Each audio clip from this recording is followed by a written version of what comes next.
Hola, buenos días a todos y a todas. Gracias por estar aquí a nuestra charla de bienestar. Hoy tenemos con nosotros un estimado economista especializado en sostenibilidad y RSC. Juan, bienvenido. Muchas gracias por estar aquí con nosotros. Muchas gracias a vosotros, Marco y Magdalena, por invitarme. Hola Pues Juan, es un placer. Hoy vamos a hablar de las ventajas de convertirse en una empresa saludable. Hay muchísimo ruido sobre este tema del bienestar de los empleados y de la empresa saludable. Y queríamos un poco hablar contigo, Juan, para entender por qué estamos hablando ahora mismo de esto, qué está pasando a nivel macroeconómico, por qué estamos en esta etapa de hablar del bienestar del empleado. Bueno, yo creo que las empresas cada vez se tienen que preocupar más por el impacto que generan en la sociedad. Hasta ahora se han preocupado muy en concreto de temas ambientales, pero cada vez los temas sociales van a estar más enfocados. No hay que duda cabe que su primer stakeholder, su primer grupo de interés fundamental son los propios trabajadores, ¿no? Las personas que congregan en la empresa y que están interactuando diariamente y de forma transversal en muchos casos también, ¿no? Con lo cual, preocuparse por esa salud emocional, por esa salud física y por ese bienestar laboral es fundamental y yo creo que pasamos muchas horas de tiempo trabajando, con lo cual realmente es importante que cada vez tengamos más en cuenta este tipo de cuestiones, ¿no? De hecho, ya la normativa te obliga a reportar a las empresas qué están haciendo en este tipo de aspectos. No te obliga a hacer determinadas pautas, pero sí te obliga a decir qué es lo que estás haciendo y cómo lo mires, ¿no? Con lo cual es muy importante porque al final hay una serie de parámetros que son muy claves, ¿no? Pues absentismo laboral, enfermedades de trabajo, enfermedades laborales, ¿no? Temas de conciliación, todo este tipo de cuestiones se pueden medir y hay empresas que pueden ser bandera, ¿no? Y todo que redunde en el bienestar de los trabajadores y es por propuesta de la empresa, siempre esa propuesta dialogada bien con sindicatos o bien con los propios trabajadores directamente, pues creo que es beneficio para todos, para los trabajadores, por supuesto, pero también para la empresa, para las organizaciones. Claro, sí, sí, se habla siempre más de empleados que se han quemado por el trabajo, aunque hablar de un equilibrio emocional no es algo muy común en España, pero ya estamos empezando a hablar más y más de esto, un poco también por el eco de la pandemia, de la gran renuncia. Todo esto tuvo un efecto a nivel económico, pero también un impacto en las personas, ¿no? Sí, efectivamente, al final la pandemia yo creo que ha marcado un antes y un después y ha acelerado cambios que ya se estaban proponiendo. Todo el tema del teletrabajo al final y ese Sí. cambio al final, esa flexibilidad también en horarios de entrada, de salida, en organización del tiempo trabajado, en coordinación, en colaboración con otros compañeros, colaboración también con otras personas ajenas también a la empresa, como pueden ser subcontratas o proveedores o alianzas más genéricas. Todo eso al final yo creo que gracias a la telemática pues al final se está poniendo en valor, ¿no? Más allá de una obligatoriedad que la pandemia, pues desgraciadamente, nos obligaba a estar aislados del mundo físico y a recluirnos en nuestros domicilios, todo ese workplace, ¿no? Se ha cambiado, se ha trasladado a un workspace, ¿no? En donde al final el lugar físico de trabajo puede ser perfectamente virtual y no por eso no por ello es menos real y al final ha acelerado, ¿no? Toda la tecnología ha agilizado con las diferentes plataformas, pues todas las habidas y por haber, ¿no? Que han facilitado esa comunicación. Y este es un ejemplo, ¿no? Madalena y yo estamos físicamente en Zaragoza, Marco está en Barcelona y el mundo mundial nos está escuchando, ¿no? Puede escucharnos cualquier Correcto. persona y puede interactuar con nosotros de esa manera, ¿no? Con lo cual creo que eso que la pandemia supuso un drama y un trauma colectivo, ¿no? No solamente por el gran número de muertos que ha habido en todo el mundo, pero también aquí en España, ¿no? Pues eso, cómo se gestionó también desafortunadamente ese tipo de crisis y yo creo que al final las empresas son las que más han tenido que luchar, que bregar y los propios trabajadores, ¿no? Que Sí. somos los que al final hemos tenido que lidiar con esa situación, ¿no? Y hemos tenido que aprender a marchas forzadas, pero al final bueno, pues ese gran drama que fue ha traído, pues bueno, ese equilibrio, ¿no? En el mundo financiero, en el mundo bursátil, se llama brick and click, ¿no? Sí, clic de ratón, pero también ladrillo, ¿no? Que al final ese mundo, ¿no? Entre cuando necesitemos estar físicamente en un mismo espacio físico, lo estaremos, pero ¿por qué tenemos que estar siempre de esa manera, ¿no? De la misma manera, ¿por qué tenemos que estar siempre de forma virtual? Pues ese equilibrio yo creo que ahí es donde está la virtud, ¿no? Y eso, esa gran renuncia, pues ha venido a esa a transformarse en una gran oportunidad, ¿no? Y la tecnología precisamente es la que nos está facilitando y cada vez más toda la gestión de digitalización se está viendo como al final es un gran elemento no solo de productividad, sino también de colaboración, de incrementar esa colaboración y ahora lo que falta es eso, ser capaces de medir todo ese impacto positivo que tenemos y por supuesto también gestionar los riesgos intangibles que también pueden existir, ¿no? Como al final, pues bueno, pues ese tipo de, bueno, acondicionar ese espacio en ese domicilio de forma adecuada, de forma ergonómicamente accesible, que seamos capaces de utilizar herramientas como la vuestra, como Timbro, ¿no? Que te permite llevar una dieta también adecuada, que te permite llevar claro. una serie de ejercicios y sobre todo medir cuál es el progreso, ¿no? Y medir dónde estás, ¿no? Para que esa empresa saludable sea capaz de trasladarse también a los trabajadores, ¿no? Y que, oye, Ujú. un usuario de vuestra plataforma sea capaz de forma individual, de forma independiente, de medir y de gestionar cuál va a ser su nivel de bienestar, ¿no? Y poniéndote objetivos es como conforme podemos ir un poco avanzando, ¿no? Ir mejorando también en esa salud, que es esa salud que es en definitiva lo que todo el mundo tratamos ser, ¿no? Pues ser cada vez más felices y cada vez estar más sanos, ¿no? Para que al final que nuestra vida laboral que se prolongue afortunadamente, ¿verdad? Pero que sea con una mayor calidad y al final que no estemos hablando de envejecimiento, sino al final de longevidad, ¿no? En esa vida, ¿no? Y cuanto más seamos capaces de cuidar nuestra salud fuera del trabajo, pero también es muy importante en el mundo laboral, el mundo del trabajo, pues bienvenidos sean.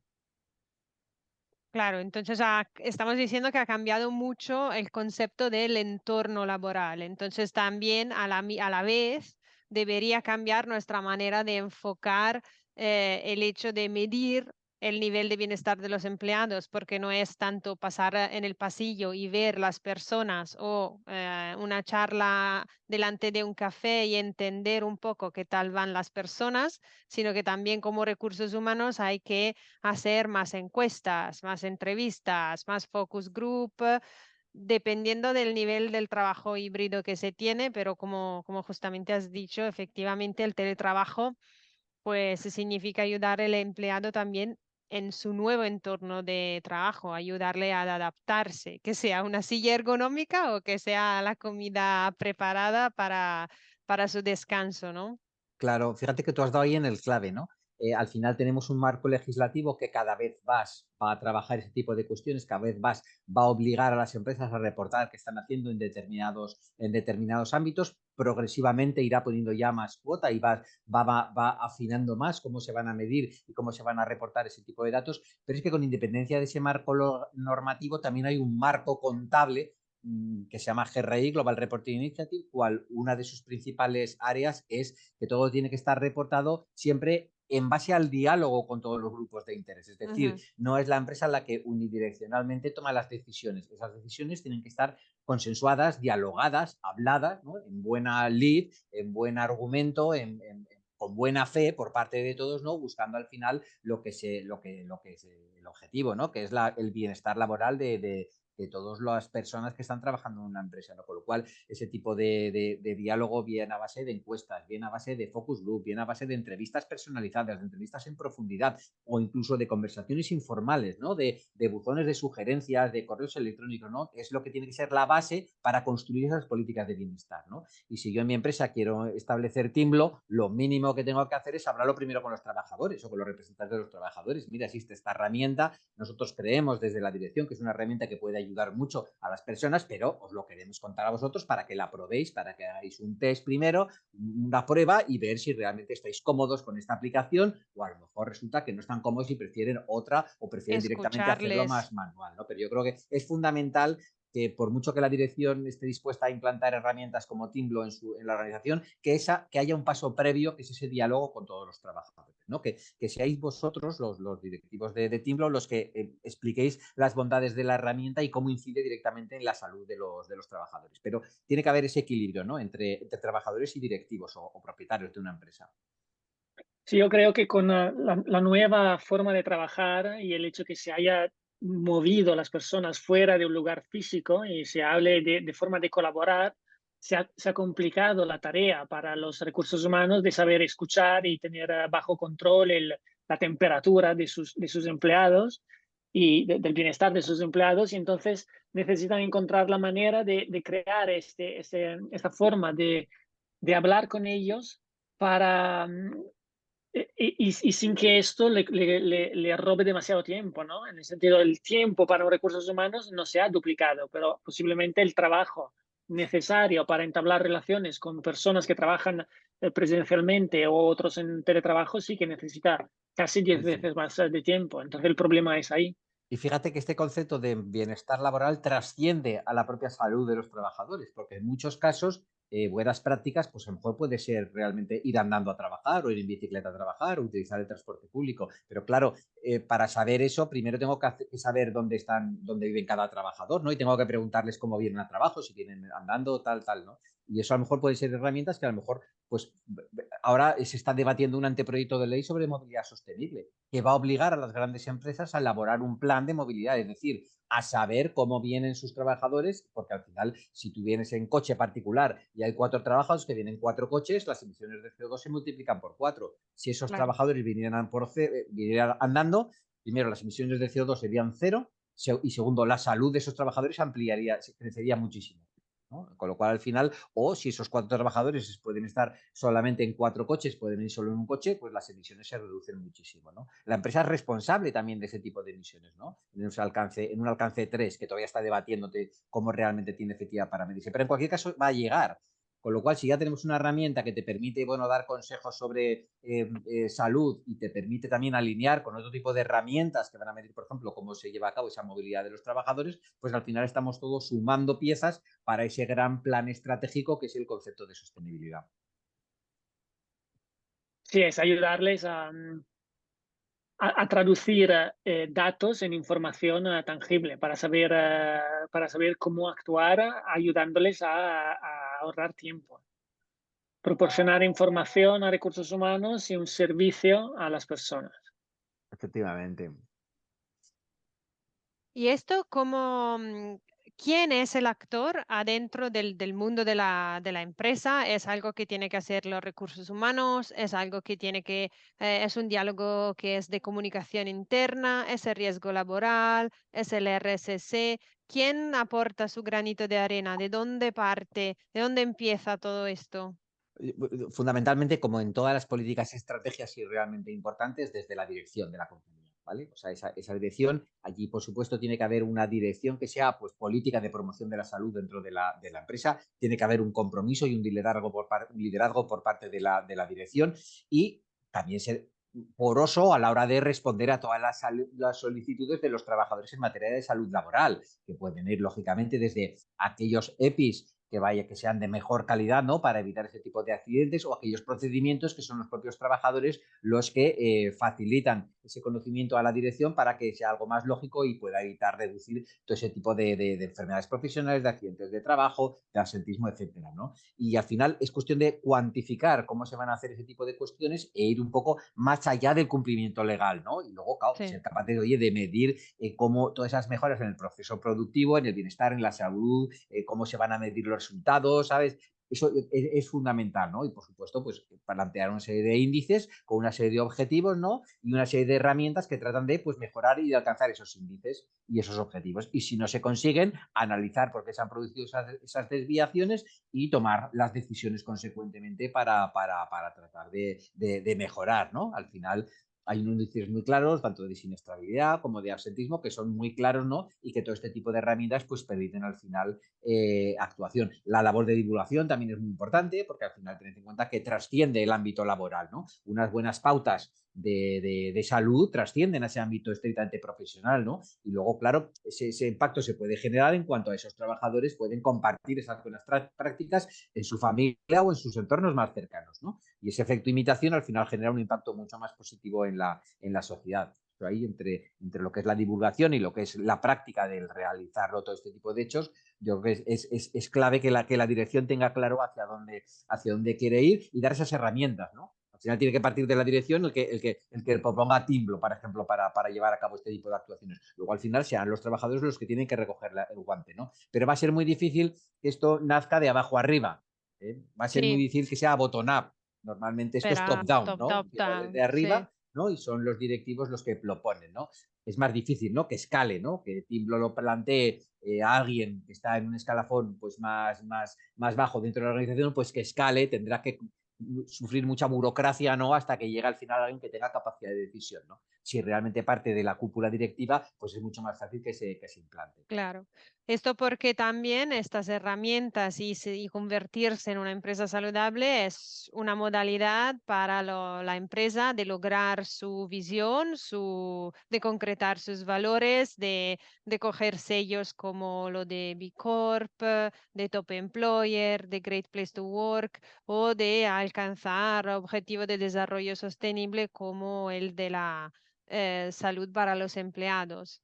Por Entonces, supuesto. ¿cómo se reconoce una empresa saludable? Hemos mencionado algunos de estos sellos. Sí, sí, sí, sí. MAZ, la Mutua de Accidentes de Zaragoza, que es una mutua también a nivel nacional, que también está en Barcelona, por ejemplo, esta tiene, por ejemplo, los premios de empresa saludable, donde reconocen a las mejores prácticas de empresa saludable, ¿no? Pues al final son las empresas las que, siguiendo un poco el guión que yo os he planteado antes, pues establecen cuáles son sus prácticas y cómo han medido esa evolución de esas buenas prácticas, ¿no? De tal manera que al final, bueno, es una forma también de tener ese reconocimiento y generar también ese efecto de imitación, ¿no? En el resto Claro, de empresas, ¿no? Tantas certificaciones, pues puede ser también, pero al final yo creo que es la propia también idiosincrasia de los propios trabajadores, ¿no? Que entienden que la empresa está haciendo algo que tradicionalmente no ha entrado dentro de sus competencias, pero que ahora también se arrogan en esa posibilidad también de ese tipo de mejoras, ¿no? Porque claro, si cada trabajador de forma individual pues intenta llevar un plan de salud mental o de mejora del ejercicio físico o de cuidado de su salud integral, pues va a ser muy difícil que cada uno de ellos de manera independiente pues busque una aplicación como Timblo o parecida o se apunta a un gimnasio si se hace ya desde arriba, te lo dan todo hecho. Es mucho más claro. fácil sumarte a un plan que ya está elaborado que cada uno de forma individual realizar, llevar a cabo ese tipo de planes, ¿no? De esa manera también pues puede haber una suerte también de diálogo entre todos, ¿no? Que con esas mismas métricas, esos mismos parámetros, pues surja una saludable competitividad, ¿no? A la hora de desarrollar ese tipo y también, bueno, pues un orgullo también De bueno, pues de sentirse mejorar, de cuidado por sentimiento y la de empresa. mejorar, ¿no? Sí, Con lo cual, este tipo de planes al final también mejoran también un poco la relación también entre empresa y trabajador, ¿no? Y no deja de ser también una remuneración emocional, ¿no? Frente a la remuneración salarial, que efectivamente yo te pago un dinero que marca un convenio y te doy el bonus que sea, pero luego también existe un salario reputacional, no es lo mismo trabajar en una empresa que trabajar en otra empresa, no es lo mismo trabajar en un sector que trabajar en otro sector, y por supuesto esta remuneración emocional, ¿no? Que al final es un intangible que yo creo que tiene muchísimo también impacto también en ese concepto de calidad global, ¿no? Y de calidad vital que tenemos las personas. claro.